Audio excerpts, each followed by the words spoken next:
Je vous invite à ouvrir vos Bibles dans Matthieu chapitre 9. Et donc, on reste dans le sujet de l'œuvre missionnaire.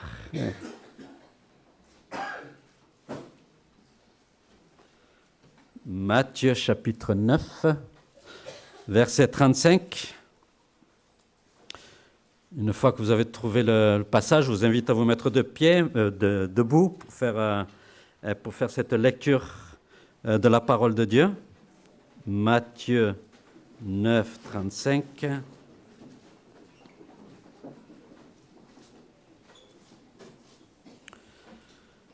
Je vais lire jusqu'au verset 38. Vous me suivez avec la vue. La parole de Dieu dit ainsi. Jésus parcourait toutes les villes et les villages, enseignant dans les synagogues, prêchant la bonne nouvelle du royaume et guérissant toute maladie et toute infirmité. Voyant la foule, il fut ému de compassion pour elle, parce qu'elle était languissante et abattue, comme des brebis qui n'ont point de berger. Alors il dit à ses disciples, « La moisson est grande, mais il y a peu d'ouvriers. Priez donc le maître de la moisson d'envoyer des ouvriers dans sa moisson. » Aujourd'hui, nous allons parler d'un regard consacré sur l'œuvre missionnaire. Prions. Merci Seigneur encore pour ce temps, Seigneur, de louange, de prière, de spécial. Seigneur, tu as préparé nos cœurs, Seigneur, pour écouter ta parole, Seigneur. Après t'avoir parlé à travers la louange et la prière, nous voulons que ce soit toi qui nous parles à travers ta parole, Seigneur. Manifeste-toi, Seigneur, que ton Saint-Esprit dirige toutes choses et que je ne sois qu'un instrument dans tes mains. Au nom de Jésus. Amen. Amen. Vous pouvez vous asseoir. Un regard consacré sur l'œuvre missionnaire. L'œuvre missionnaire est sûrement un thème et surtout un ministère souvent négligé dans beaucoup d'églises. Et il y a encore beaucoup d'églises qui se sentent dans un état de continuer de recevoir, mais de ne pas donner encore. Pourtant, chaque église locale est dans ce monde, en soi-même, elle est déjà équipée par le Seigneur Jésus-Christ lui-même. Et il a équipé pour qu'elle puisse faire cette œuvre missionnaire. Et le commandement de Jésus d'aller prêcher l'évangile à toute créature. Si Jésus a donné ce commandement à son Église, c'est parce que Jésus a équipé son Église pour qu'elle puisse faire cette labeur. Et nous pouvons voir, Jésus, il a équipé l'Église de sa puissance souveraine. Et on se rappelle en Matthieu 28, 18, quand Jésus dit « Tout pouvoir m'est donné dans les cieux et sur la terre. Donc, allez et faites des disciples dans toutes les nations. » Et Jésus lui-même, le souverain, non seulement nous donne l'autorité pour aller dans toutes les nations à faire des disciples, mais nous donne aussi la puissance dans son autorité pour faire des disciples. Et non seulement nous avons l'Église à la puissance souveraine de Christ, mais l'Église a aussi la puissance sanctificatrice du Saint-Esprit. On peut se rappeler en Actes 1:8, quand ça dit et quand le Saint-Esprit sera venu sur vous, vous recevrez une puissance pour être mes témoins à Jérusalem, à Judée, en Samarie et jusqu'aux extrémités de la terre. Donc le Saint-Esprit, la puissance sanctificatrice du Saint-Esprit, non seulement elle nous transforme pour être à l'image de Christ, mais aussi elle nous donne la capacité, elle nous donne la capacitation pour être des témoins et des témoins efficaces de Jésus, de notre Jérusalem, jusqu'aux extrémités de la terre. Et en plus de la puissance souveraine de Jésus, en plus de la puissance sanctificatrice du Saint-Esprit, l'Église compte aussi sur la puissance salvatrice de l'Évangile. Et vous vous rappelez Romains 1,16, lorsque l'apôtre Paul dit « Je n'ai point honte de l'Évangile, car c'est la puissance de Dieu pour le salut pour quiconque croit. La puissance de l'Évangile qui sauve n'importe quelle personne à n'importe quel endroit et qui la sauve seulement par la foi. Et seulement par la foi. Et cette puissance salvatrice, l'Église aussi l'a dans ses mains. Donc l'Église, elle est équipée. L'Église est équipée pour pouvoir faire l'œuvre missionnaire. Elle a toute la puissance, même bien plus de ce qu'elle peut s'imaginer pour faire l'œuvre missionnaire. Donc faire l'œuvre missionnaire dans l'Église, ce n'est pas une question de pouvoir, mais une question de vouloir. Dans ce passage que nous avons lu, où Jésus parle de la proclamation de l'Évangile. Et dans ce passage, nous pouvons voir certaines étapes qui non seulement vont tourner nos yeux vers l'œuvre missionnaire, mais va permettre aussi que nous puissions avoir un regard consacré sur l'œuvre missionnaire, parce que l'Église et les chrétiens doivent avoir un regard consacré sur l'œuvre missionnaire. Et nous allons voir donc à travers ces passages comment, en tant que chrétiens, en tant qu'Église, nous pouvons avoir ce regard consacré à l'œuvre missionnaire. Premièrement, pour avoir un regard consacré, il faut avoir un regard conscient sur la nécessité de l'œuvre missionnaire. Verset 35. Jésus parcourait toutes les villes et les villages, enseignant dans les synagogues, prêchant la bonne nouvelle du royaume et guérissant toute maladie et toute infirmité. Donc on voit que Jésus prenait ses disciples avec lui et il les amenait de village en village, de ville en ville, et il les amenait dans différents endroits. Pourquoi? Pour que les disciples puissent prendre conscience de la nécessité qu'il y avait, de la nécessité de prêcher l'Évangile, la nécessité que les personnes avaient besoin d'écouter l'Évangile. Et nous le voyons ici en train d'enseigner à ses disciples que pour être conscient de la nécessité de l'œuvre missionnaire, il faut sortir sur le terrain missionnaire. Ce n'est pas dans l'Église. Et dans l'Église, dans les quatre murs du temple de l'Église, nous ne trouverons pas, nous ne verrons pas, nous ne serons pas conscients. Et nous ne serons pas conscients de la nécessité de l'œuvre missionnaire. Mais c'est en sortant, et c'est en dehors des murs du temple de l'Église que nous serons conscients de la nécessité de l'œuvre missionnaire. Et pas seulement dans notre Jérusalem, sinon aussi dans notre Judée, dans notre Samarie et jusqu'aux extrémités de la terre. Et il y avait dans une église, il y avait une pancarte à la sortie de la porte là-bas qui disait « En passant cette porte commence le champ missionnaire ». Et c'est ça, le champ missionnaire commence à passer cette porte. Et les statistiques nous montrent comment qu'il y a une grande nécessité de l'œuvre missionnaire. Bon, il y a certains pays très peu, qui ont une vingtaine de pourcents de chrétiens, d'autres en Amérique latine, 10%. Ici, en France, on est 1,5% de chrétiens en France. Mais il y a des pays où il y a moins de 0,1% de chrétiens. Ce que je vous disais, les pays non atteints, ils ont 0,001% de chrétiens. Et il n'y a presque personne, ils ne connaissent pas l'Évangile. Et donc être conscient de qu'il y a une grande nécessité de l'œuvre missionnaire ici à Saint-Denis, et pas seulement à Saint-Denis, dans toute l'île de France, et pas seulement dans toute l'île, dans la France, et dans l'Europe, et aux extrémités de la terre.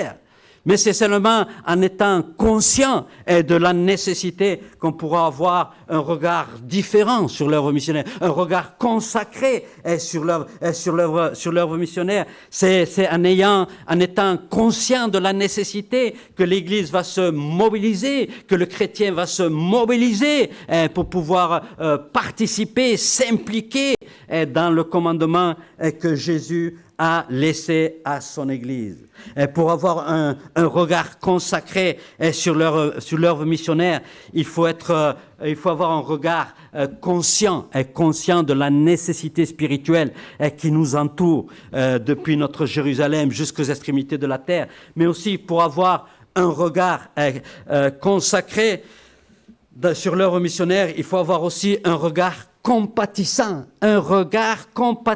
envers les âmes perdues. Le verset 36 nous dit, voyant la foule, 36, voyant la foule, il fut ému de compassion pour elle, parce qu'elle était languissante et abattue comme des brebis qui n'ont point de berger. Donc quand Jésus voyait toutes ces foules, ces immenses foules qui avaient une terrible nécessité spirituelle, quelle a été la réaction ou le sentiment de Jésus? Et la parole nous dit qu'il fut ému de compassion, et il avait un regard compatissant envers toutes ces personnes, envers toutes ces âmes perdues, un regard compatissant. Et s'il était ému de compassion, c'était pas seulement parce que c'était des brebis dispersées, sans pasteur, sinon sans berger, sinon c'était surtout que leur fin, c'était la perdition et la condamnation éternelle. C'est pour ça qu'il était ému de compassion, et il était aussi ému de compassion parce que il savait que dans peu de temps il allait mourir pour eux.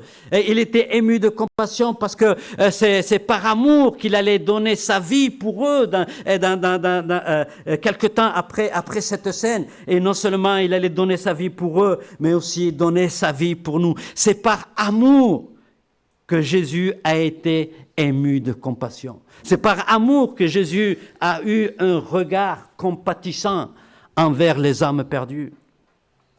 Combien de chrétiens ont besoin de cet amour? Et combien de chrétiens ont besoin de cet amour pour éprouver cette compassion pour les âmes perdues, et pour avoir un regard compatissant envers les âmes perdues, et pour pleurer. Et Jésus pleurait pour les âmes perdues. Et combien les chrétiens ont besoin de cet amour pour pouvoir pleurer pour les âmes perdues.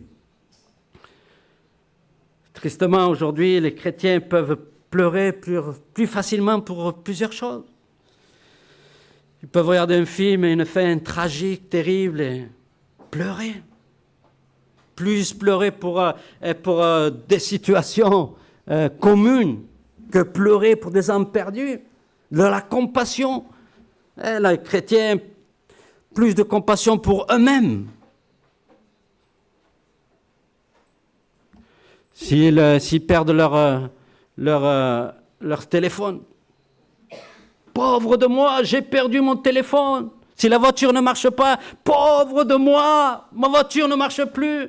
Et là, avec l'augmentation du gasoil, oh pauvre de moi, tout est devenu cher.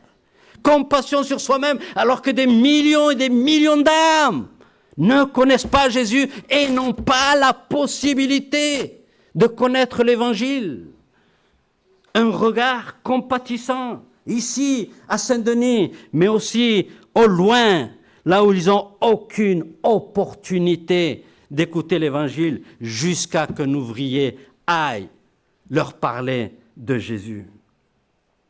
Combien il est nécessaire pour le chrétien de se remplir de cet amour de Dieu, afin d'être ému de compassion, d'avoir de la compassion pour les âmes et pour les âmes perdues. Parce que s'il y a seulement un regard conscient de la nécessité et pas un regard compatissant, cela ne va pas nous mener bien loin. Ça va nous laisser dans l'oubli, dans l'inaction.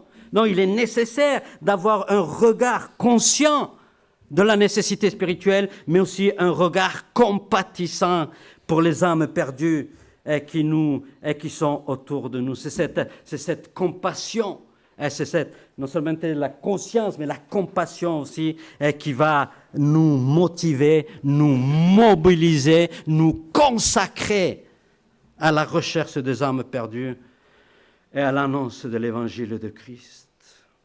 Oh oui, pour avoir un regard consacré sur l'œuvre missionnaire, il faut avoir un regard conscient sur la nécessité spirituelle du monde. Il faut avoir un regard compatissant envers les âmes perdues, mais aussi pour avoir un regard consacré sur l'œuvre missionnaire, il faut avoir un regard consterné par la situation actuelle. Un regard consterné par la situation actuelle. Dans le verset 37, Jésus dit alors, il dit à ses disciples, « La moisson est grande, mais il y a peu d'ouvriers. » Après que Jésus fut ému de compassion, il établit un constat réel. Et ce constat, c'est que la moisson est grande et qu'il y a peu d'ouvriers. Et le constat réel, c'est qu'il y a beaucoup d'âmes perdues et trop peu de prédicateurs, trop peu d'ouvriers, trop peu de missionnaires. Que la moisson en soi soit grande, seulement il y a 8% dans le monde de sauvés, ce qui nous dit 92% de perdus dans le monde entier. De ces personnes-là, chaque minute, 120 personnes meurent dans ce monde et 108 de ces personnes qui meurent chaque minute vont en enfer. Dans une heure, des 7200 personnes qui meurent, 6400 vont en enfer. Et dans l'espace de ce culte, 13 000 personnes seront allées en enfer. Et lorsque nous parlons d'une journée ou d'une année, dans une année, il y a 63 millions de personnes qui meurent. Et sur ces 63 millions de personnes, 56 millions de personnes vont à l'enfer. Parce qu'ils ne peuvent pas écouter l'évangile de Christ. Et c'est un constat réel et un constat terrible. C'est un constat terrible de voir cette moisson qui est immense, plus immense de ce qu'on peut s'imaginer autour de nous. Si encore il y avait beaucoup d'ouvriers, ça serait une consolation de savoir, oui, la moisson est grande, mais il y a beaucoup d'ouvriers. Mais non, ce n'est pas le cas. Non seulement la moisson est grande, mais il y a peu d'ouvriers. Nous passons d'une situation terrible à une situation tragique. Et c'est la situation réelle d'aujourd'hui. Il n'y a même pas 3% d'ouvriers dans le monde. Ça veut dire qu'il manque 97% d'ouvriers dans le monde pour pouvoir prêcher l'évangile à toutes les nations. Pourquoi l'Église doit-elle se sentir concernée et consternée? Il est vrai que si la moisson est grande, ce n'est pas trop du ressort de l'Église. Mais en revanche, pour le fait qu'il y ait peu d'ouvriers, qu'il manque des ouvriers, l'Église est la principale cause de ce manque d'ouvriers. Et pour cela, elle devrait se sentir consternée. Pourquoi? Pourquoi y a-t-il si peu d'ouvriers? Où sont donc les ouvriers? Les ouvriers sont dans les églises. Les ouvriers sont dans les églises. Et pourquoi ils sont dans les églises et pas dans le champ? Parce qu'il y en a qui ne veulent pas partir. Il y en a qui ne veulent pas partir. Ils ne sont pas prêts à laisser leur maison, leur famille, leur vie, leur commodité, leur travail, leurs projets, leurs rêves. Ils ne sont pas prêts à laisser toutes ces choses pour aller servir le Seigneur et prêcher l'Évangile. Oh, vivre par la foi, dépendre de Dieu par la foi, c'est trop dur. Et ils préfèrent rester dans les églises, dans leurs églises. Il y a peu d'ouvriers parce qu'il y en a qui ne veulent pas partir. Mais il y a peu d'ouvriers aussi parce qu'il y en a qui ne peuvent pas partir. Il y a des ouvriers qui disent « Je suis là, je suis prêt pour aller prêcher l'Évangile. Envoyez-moi, je suis prêt. » Et les églises vont dire on ne peut pas t'envoyer. On n'a pas les moyens de t'envoyer. Pourtant, c'est la responsabilité de l'Église. Dieu appelle et l'Église les envoie. Comment entendra-t-il la parole s'il n'y a personne qui prêche? Et comment est-ce qu'ils prêcheront la parole s'ils ne sont pas envoyés? Et donc, il y a des ouvriers qui sont prêts à partir, mais ils ne peuvent pas. Pourquoi? Parce que l'Église n'a pas le moyen de les envoyer.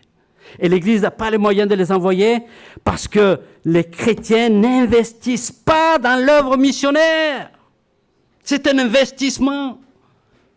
Pour envoyer des missionnaires, les chrétiens, les églises doivent investir pour pouvoir accomplir le commandement de Jésus. Mais si les chrétiens n'investissent pas, si les membres de l'Église n'investissent pas, comment seront-ils envoyés? Et beaucoup d'entre eux sont stagnés dans les églises parce qu'ils ne peuvent pas partir malgré le désir. Tant de préoccupations matérialistes qui fait que beaucoup de chrétiens s'oublient de la moisson, de l'œuvre missionnaire, du devoir d'envoyer des missionnaires. Face à cette indifférence des chrétiens, des églises dans le monde, face à ce peu d'ouvriers dans le monde actuel, le Seigneur ne doit pas-il se sentir consterné? Et nous, comme chrétiens, ne devrons pas nous aussi avoir un regard consterné sur la situation actuelle.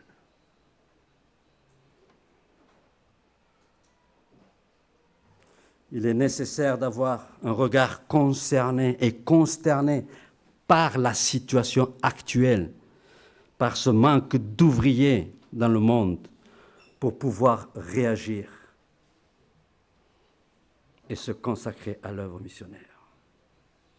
Pour avoir un regard consacré à l'œuvre missionnaire, il faut avoir un regard conscient sur la nécessité spirituelle du monde. Il faut avoir un regard compatissant envers les hommes perdus. Il faut avoir un regard consterné par la situation actuelle, mais aussi, pour avoir un regard consacré sur l'œuvre missionnaire, il faut avoir un regard conforté dans la grâce du Seigneur. Un regard conforté, consolidé dans la grâce du Seigneur.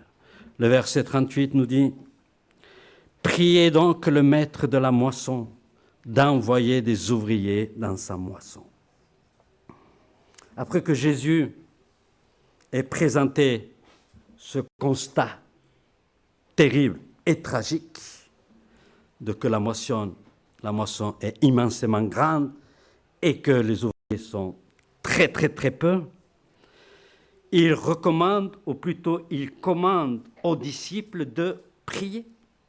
Prier, donc le maître de la moisson. Donc Jésus ne donne pas seulement le problème. Jésus ne nous donne pas seulement le problème et nous dit « Allez, débrouillez-vous, on va voir comment vous pouvez régler ce problème. » Et Jésus nous montre qu'il y a un problème, que la moisson est grande et qu'il y a peu d'ouvriers. Mais Jésus, non seulement il nous présente le problème, mais Jésus aussi dans sa grâce, il nous donne le remède et il nous donne aussi les moyens pour atteindre le remède. Et nous savons que le problème ou le besoin, c'est que la moisson est grande et qu'il y a peu d'ouvriers. Le remède, c'est quoi? Le remède, c'est qu'il y ait plus d'ouvriers. Je ne vois pas quel autre remède il peut y avoir dans ce manque d'ouvriers. C'est qu'il y ait plus d'ouvriers, ça c'est le remède. Et Jésus nous donne le moyen. Jésus nous donne le moyen d'atteindre ce remède, c'est prier. Prier le maître de la moisson. Prier le maître de la moisson d'envoyer des ouvriers dans sa moisson. Un prier, vous savez, j'aime mieux la version espagnole. Et la version espagnole, dans prier, ça dit supplier. Et supplier. Et supplier, et quand on voit le mot supplier, non seulement c'est un commandement de Jésus, mais supplier nous montre le caractère urgent et urgent de ce qui se passe aujourd'hui. Supplier, et nous quand tout se va bien dans notre vie, plus ou moins tranquille, et on dit je vais prier, et je prie le Seigneur. Mais quand on a des problèmes, quand on se trouve dans des abysmes, quand on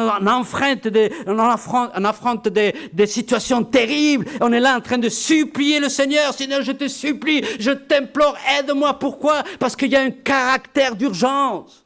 Ici, le Seigneur nous demande de supplier le maître de la moisson qui envoie des ouvriers. C'est parce qu'il y a une urgence. Une urgence. Tant de millions de personnes qui meurent chaque année sans avoir écouté l'évangile de Christ. C'est confortant et c'est consolant de savoir que par la grâce du Seigneur, il y a un remède. Il y a un remède pour la situation tragique pour laquelle l'Église d'aujourd'hui est en train de traverser. Il y a un vrai remède, un remède efficace pour cette situation. Encore faut-il que l'Église l'applique. Encore faut-il que l'Église applique ce remède. Comme l'avons vu, le remède, c'est la prière. La prière bénie que Dieu nous a laissée et qui est le lien pour le remède à beaucoup de nos maux. Et nous savons que la prière est un remède à nos besoins. C'est pour cela que nous venons à l'église pour prier. C'est pour cela que nous disons à des personnes de prier pour nous. C'est pour cela que nous-mêmes nous prions, parce que nous savons que la prière est un remède à nos besoins. Si Dieu peut pourvoir à nos besoins à travers la prière, pourquoi ne pourvoirait-il pas ce besoin de la moisson? C'est le besoin des ouvriers pour la moisson. Si nous prions, si nous supplions, si nous implorons le maître de la moisson enverra des ouvriers. Comment? À travers la prière, à travers la supplication, Dieu va réveiller les ouvriers. Il va les fortifier, il va leur donner du courage pour qu'ils se lèvent et pour qu'ils partent, qu'ils soient prêts à laisser tout ce qu'ils ont pour aller prêcher l'Évangile. Dieu réveillera les esprits des ouvriers dans les églises pour qu'ils sortent, annoncer l'Évangile dans toutes les nations. Mais Dieu aussi, à travers la supplication, il va aussi faire que les membres des églises soient conscients de la nécessité, va réveiller les esprits des membres qui vont comprendre la nécessité d'envoyer des ouvriers et les membres seront prêts à s'investir, à investir pour envoyer des missionnaires. Ça, c'est la clé. Que le Seigneur œuvre dans chaque église, qu'il appelle, fortifie, donne du courage aux ouvriers, et que les églises, dans l'amour, puissent investir pour envoyer ces ouvriers. Le Seigneur peut le faire à travers la prière, à travers la supplication. Rappelez-vous que c'est Dieu qui appelle, mais c'est l'Église qui envoie. C'est l'Église qui envoie.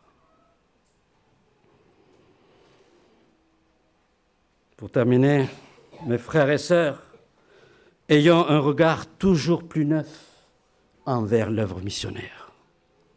Un regard toujours plus neuf, un regard toujours plus consacré sur ce commandement de Jésus d'aller annoncer l'Évangile dans toutes les nations. Un regard consacré sur l'œuvre missionnaire, un regard conscient sur la nécessité spirituelle qui nous entoure, un regard compatissant pour les âmes perdues qu'il y a de notre Jérusalem jusqu'aux extrémités de la terre, un regard concerné, consterné par la situation actuelle. mais aussi un regard conforté, un regard consolidé, un regard consolé dans la grâce du Seigneur, en sachant qu'il nous donne le remède, qu'il nous donne le moyen pour accomplir ce que l'Église doit accomplir. Rappelez-vous, l'Église a toute la puissance, même plus qu'elle a pour accomplir le commandement de Jésus. Elle doit juste le mettre en pratique. Elle doit juste appliquer la puissance que Dieu lui a donnée. Et cela pourra le faire à travers la prière, à travers la supplication, à travers implorer le maître de la moisson qu'il envoie des ouvriers à sa moisson depuis notre Église et de toutes les autres églises. Prions. Merci Seigneur encore pour ce temps de réflexion, Seigneur, de ta parole. Tu connais notre cœur, notre implication, Seigneur, notre regard sur l'œuvre missionnaire. Aide-nous, Seigneur, à avoir toujours un regard plus neuf, plus consacré sur ce besoin de faire l'œuvre missionnaire dans l'Église. Bénis, Seigneur, l'Église, au nom de Jésus. Amen. Amen. Merci.